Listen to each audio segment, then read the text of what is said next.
오늘 혹시 어떤 나라인지 아시는 분 계십니까? 지난주에 2부에서 던졌죠. 그리고 제가 인스타에 올리긴 했는데 모르는 친구도 있을 것 같아요. 오늘은 어디죠? 콩고 민주공화국 맞습니다. 오늘 말씀은 콩고 민주공화국입니다. 여러분 콩고 민주공화국에 대해서 들어본 적 있습니까? 들어왔어요? 어디서 들어왔어요? 축구 맞아요. 한 3일 전에 했죠. 지난 목요일인가? 포르투갈과 함께. 맞습니다. 네. 콩고 민주공화국은요. 일단 어디에 있는 나라인지부터 맞춰봅시다. 어디에 있는 나라예요? 아프리카? 확실해요?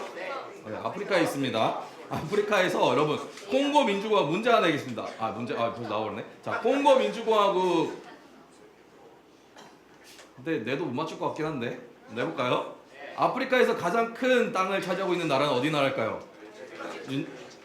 뭐라고? 탈락. 뭐라고 어디요? 알제리 정답입니다. 네, 알제리. 선물 드릴게요. 오늘은 책입니다.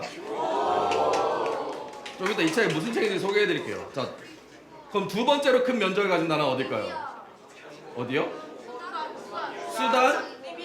리비아? 콩고 민주공화국? 네, 콩고 민주공화국이 아프리카의 두 번째로 큰 땅을 차지하는 나라입니다. 네, 잘 맞췄어요. 축하드립니다. 자, 여러분, 콩고 민주공화국은요, 최근 월드컵에서 그 호날두가 있었던 포르투갈과 경기했던 나라이기도 합니다. 그렇죠? 1대1로 비긴 우리 날두 형에게 굴욕을 안겨준 그 나라입니다. 그리고 여러분이 다 아는 우리 조나단이 한국에 오기 전에 살던 나라가 바로 콩고 민주공화국입니다. 근데 여러분 아프리카에는요 또 다른 이름을 가진 나라가 있는데요. 콩고 민주공화국 말고 콩고 공화국이라는 나라도 있대요. 처음 들어봤죠 이거는. 콩고 강이라고 있어요. 여러분 저 나라를 가로지르고 있는 콩고 강을 경계로 해서 동쪽은 콩고 민주공화국, 서쪽은 콩고 공화국이라는 그냥 다른 나라인 거예요. 그냥 다른 나라입니다. 19세기에 프랑스가 콩고 공화국을 식민지로 삼았고 벨기에가 콩고 민주공화국을 식민지로 삼았다고 해요. 그래서 이제 이후에 독립해서 두 개의 나라로 서로 다른 나라로 살아가고 있다라고 합니다. 저도 콩고 민주공화국에 대해서 사실 잘 몰랐어요. 그죠? 그래서 저도 그 예배를 준비하면서 말씀을 준비하면서 월드컵을 보는데 콩고 민주공화국이 나와서 깜짝 놀랐어요. 아무튼 처음 이제 잘 모르는 나라였습니다. 콩고 민주공화국은요 아프리카에서 그 큰 땅을 차지하고 있는 만큼 그 안에 매장되어 있는 자원이 엄청나게 많은 나라라고 합니다. 최근에 여러분 제일 자주 쓰는 스마트폰, 태블릿 PC, 노트북 이런 것들이 있죠. 그것이 발전하면서 그리고 AI가 발전하면서 필수적으로 필요한 자원이 콩고에 엄청나게 많이 매장되어 있다고요. 현재 그 필수적인 자원이요 전 세계 공급량의 무려 70%를 콩고 민주공화국에서 채굴하고 있다라고 합니다. 그럼 여기서 문제를 하나 드리겠습니다. 콩고 민주공화국에서 채굴하고 있는 이 자원은 무엇일까요? 콜탄? 아닙니다. 자, 옆에 가운데 히토류 아닙니다. 뒤에 뭐라고요? 너도 모르는 걸 지금 얘기하는 거야? 있는 건가요? 제가 잘 모르는 거라서. 자, 손 들어보세요. 윤재. 석유 아니고요. 자, 금 아닙니다. 지금 힌트가 나오고 있어요. 여러분 배경 색깔이 힌트입니다. 자, 아니야 한 번씩 일단. 자, 민주당이요. 자, 너무 소리가 하는 겁니다. 누구야? 자, 다이아몬드 아니고요. 사파이어 아니고요. 코발트 정답입니다. 와, 훌륭합니다. 코발트. 여러분 코발트 들어는 봤습니까? 코발트. 여러분 코발트라는 게 있습니다. 여러분 코발트는요. 제가 찾아봤어요. 저도 잘 모르니까 찾아봤는데 충전식 배터리 있죠.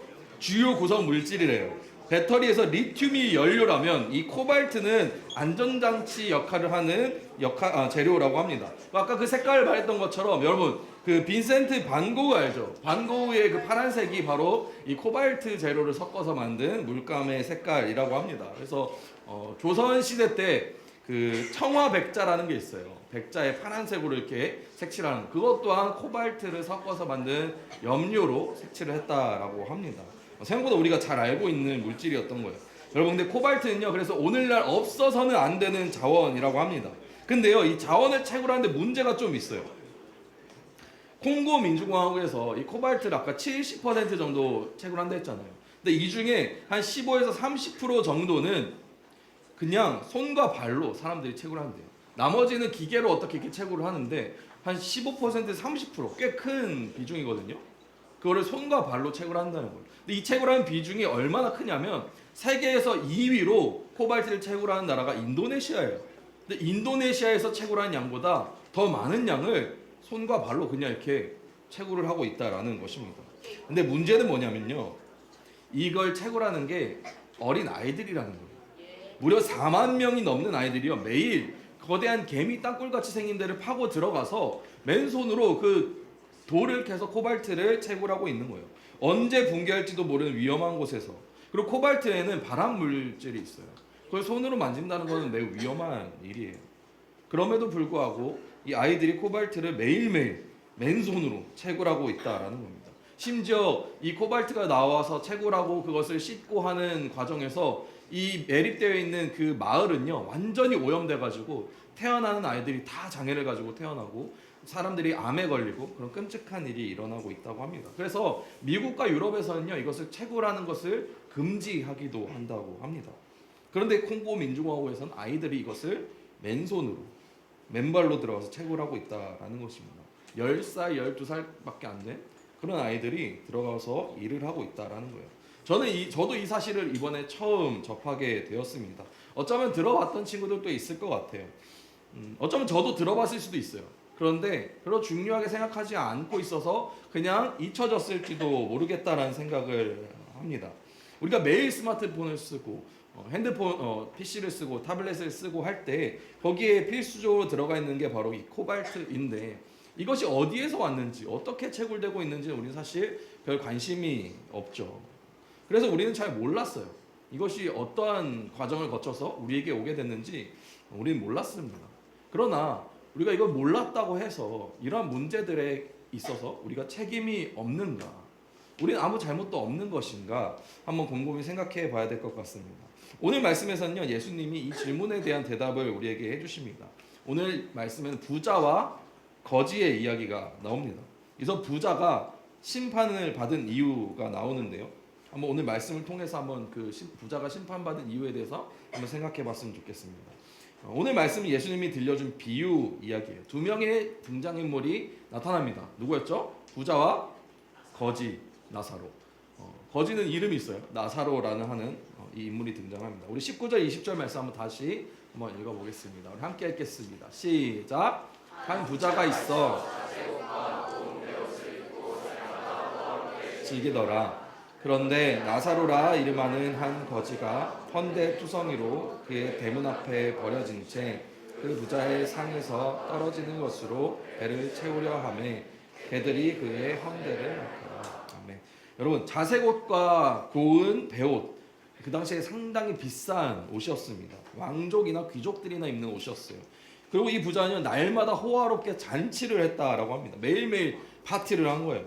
그런데 그 부자의 집 대문 앞에 나사로라 하는 거지가 있었습니다. 온몸에 헌대가 있다는 것은 종기가 나고 피부병이 엄청 심각했다는 뜻이에요. 그렇게 상처가 가득한 채 배가 고파서 그 부잣집에서 나오는 상에서 떨어진 부스러기를 먹는다는 건 음식물, 쓰레기 나오는 것들을 먹었다라는 거예요. 잔치를 하고 남은 그 음식물들을 먹으면서 근근히 살았고 얼마나 더러웠으면 개들이 와가지고 그 거지 나사로의 그 물집에서 나오는 진물을 핥아 먹을 정도로 아주 취약한 상황에 나사로가 처해 있었던 것입니다. 정말 비참한 모습으로 대문 앞에 나사로가 살고 있었던 거예요. 그리고 이어서 22절 말씀을 보면요, 이 두 사람이 모두 죽게 되었다고 말합니다. 그런데요, 이 두 사람에게 정반대의 결과가 나타납니다. 나사로는요, 누구의 품에 있다고 했어요? 아브라함의 품에 있어요. 이 말은 천국에 있다라는 것을 의미하는 거예요. 근데 부자는 어디에 있어요? 고통스러운 곳에 있습니다. 고통받는 곳에 있어요. 왜 이 두 사람은 다른 곳에 가게 되었을까요? 단순히 그냥 부자여서 부자는 나쁜 사람이고 거지는 불쌍하니까 천국에 가야 되고 그런 이유였을까요? 부자는 도대체 어떤 잘못을 했길래 고통받는 곳으로 가게 된 걸까요? 한번 성경책 있는 친구도 한번 다시 한번 찬찬히 살펴보세요. 부자가 나사로를 때렸습니까? 부자가 나사로를 아프게 했습니까? 아니면 부자가 나사로를 집 문 앞에 더러운 데 있지 말고 쫓아냈습니까? 그런 말씀은 단 하나도 나타나지 않아요. 부자가 나사로에게 욕을 했다던가 혹은 때렸다던가 해쳤다던가 이런 말은 말씀의 한 구절도 없습니다. 그런데 부자는 왜 천국이 아닌 고통받는 곳으로 가게 되었을까요? 왜 그렇게 되었을까요? 오늘 말씀을 보면서 부자가 도대체 왜 이런 결과를 맞이했는지, 왜 부자는 고통스러운 곳으로 가고 거지 나사로는 천국에 가게 되었는지 우리는 한번 생각해 봐야 됩니다.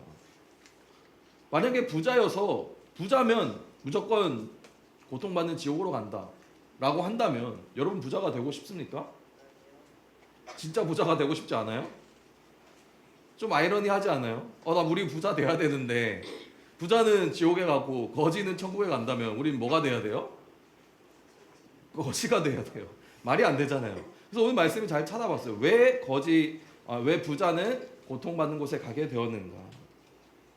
아무리 찾아봐도 근데 부자가 어떤 잘못을 저질러서 천국에 가지 못한 것은 아닌 것 같아요. 부자의 죄는요. 여기서 찾아보니 부자의 죄는 누가복음의 말씀을 쭉 보니까 부자가 어떤 일을 해서 지옥에 고통받는 곳에 간 것이 아니라 어떤 일을 하지 않았기 때문에 고통받는 곳에 가게 되었다라는 것을 알게 되었습니다. 다시 한번 말씀을 보면 나사로가 어디에 있었다고 했죠? 나사로가 있던 곳이 어디예요? 대문 앞. 부자가 살고 있는 집 대문 앞에 나사로가 있었습니다. 나사로는 멀리 있지 않았어요. 부자의 집 바로 앞에 있었습니다. 부자가 매일 그 문을 열고 들어가고 나갈 때마다 그 나사로를 봤을 겁니다. 모를 수가 없었을 거예요. 매일 마주쳤을 거예요. 그런데 부자는요, 매일 그 옆을 지나가면서 매일매일 호화로운 잔치를 하면서 나사로를 보고도 못 본 척했다라는 것입니다.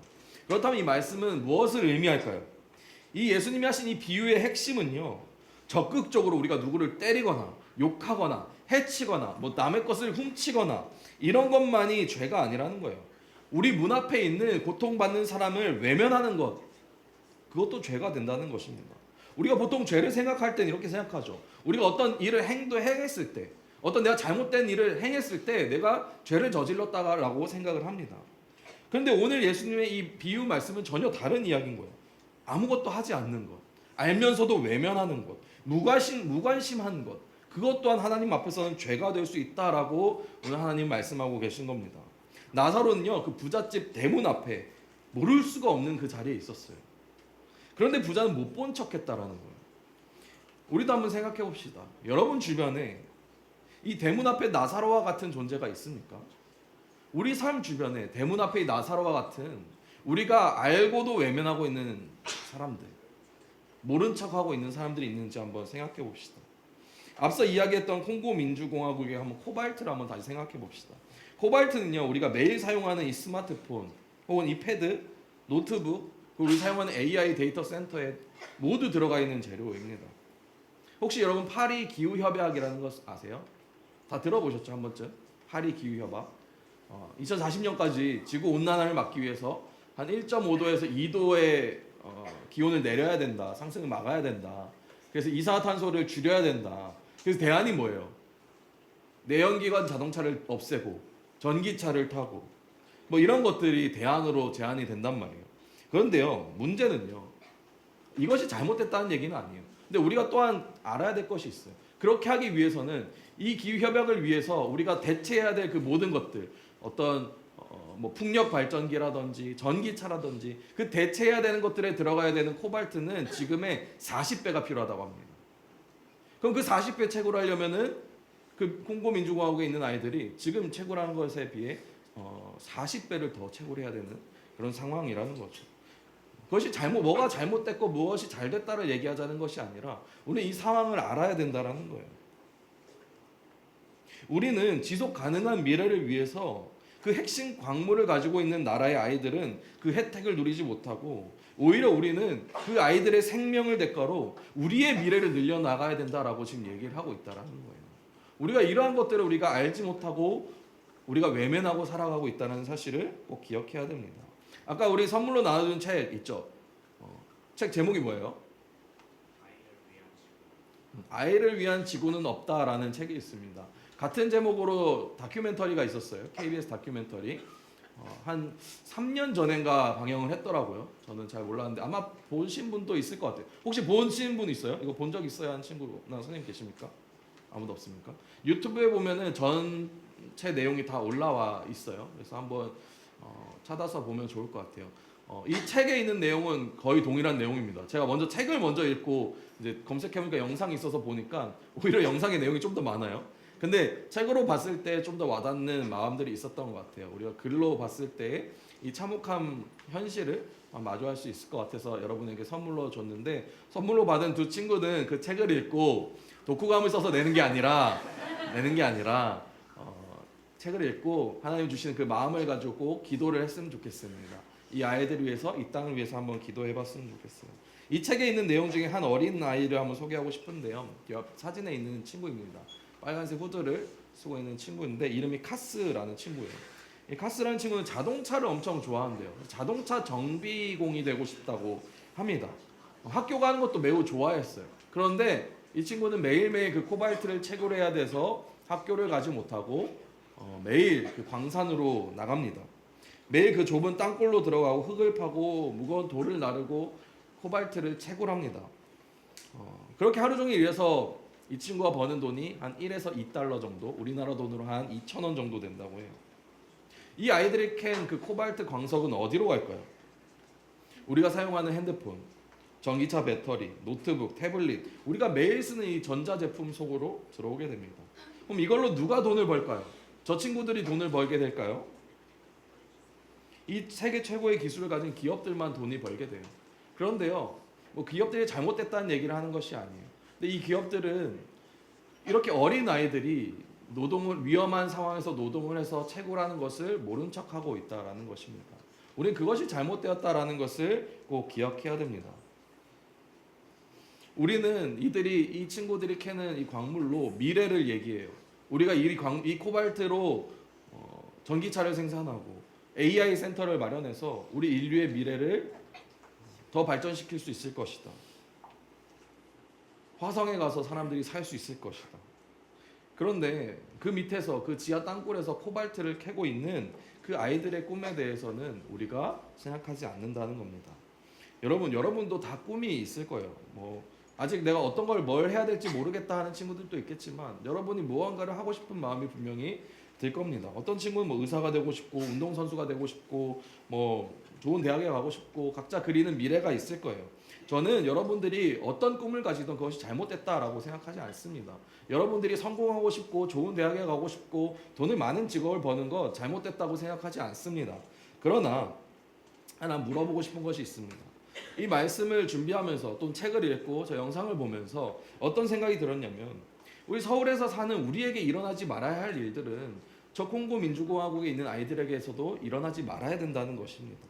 우리가 10살에 여러분들이 고등학교를 다니면서 고등학생이 되어서 고등학교를 가는 것이 당연한 것처럼 이 아이들에게도 학교가 다니는 게 당연해야 된다는 것이죠. 여러분들이 꿈을 꾸고 미래를 고민하는 것이 당연하다면 저 친구들도 꿈을 가지고 미래를 가지는 것이 당연해야 되는 세상이 되어야 된다는 것입니다. 근데 그게 지금 그렇지 않다는 것이죠. 그래서 저는 오늘 말씀을 준비하면서 우리 대문 앞에 있는 나사로는 여러 존재들이 있겠지만 오늘 말씀에서 보게 된 이 콩고 민주공화국의 이 아이들이 우리 대문 앞에 있는 나사로가 될 수도 있겠다라는 생각을 하게 됩니다. 이 아이들은 멀리 있지 않아요. 여러분 지금 주머니에 있는 핸드폰에 이 아이들의 그 고통이 있는 것입니다.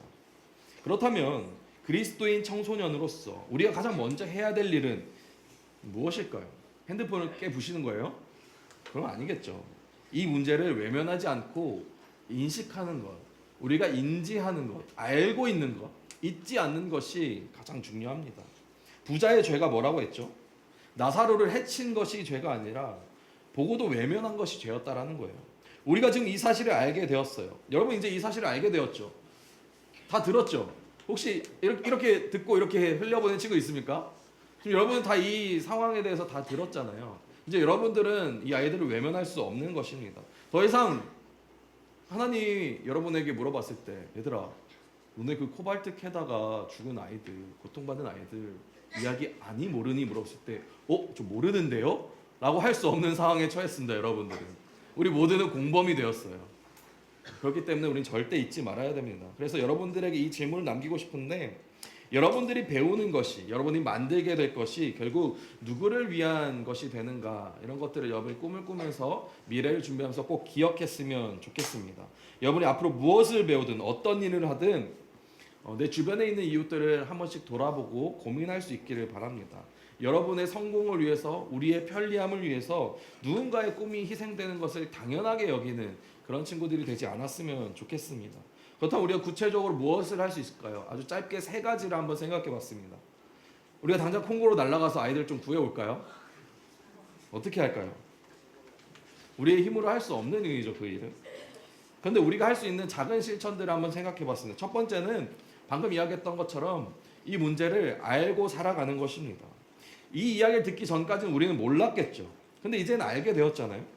부자가 심판을 받은 이유가요, 몰라서가 아니라 알면서도 외면했기 때문이라는 것이에요. 우린 그걸 잘 기억해야 됩니다.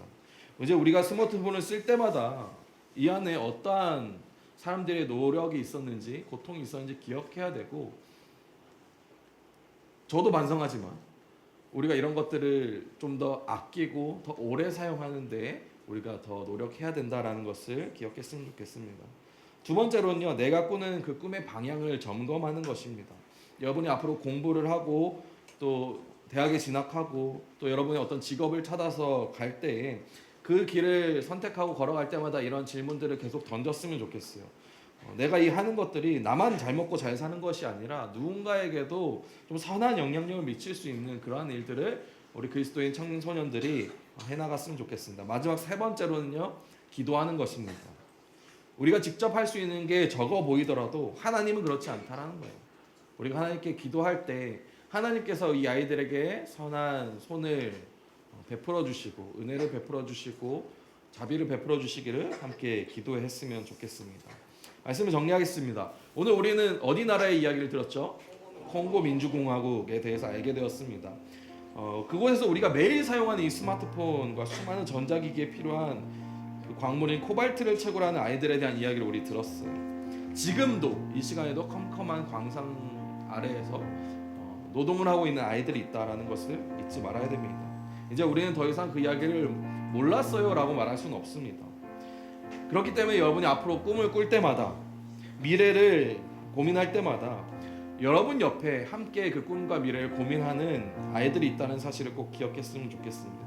그래서 나만의 미래가 아니라 우리 문 앞에 있는 나사로의 이 아이들의 미래도 함께 생각하는 우리 친구들이 되었으면 좋겠습니다. 그것이 오늘 말씀에서 하나님께서 여러분에게 주시는 말씀입니다. 이 시간 우리 말씀을 기억하면서 함께 찬양하고 기도했으면 좋겠습니다.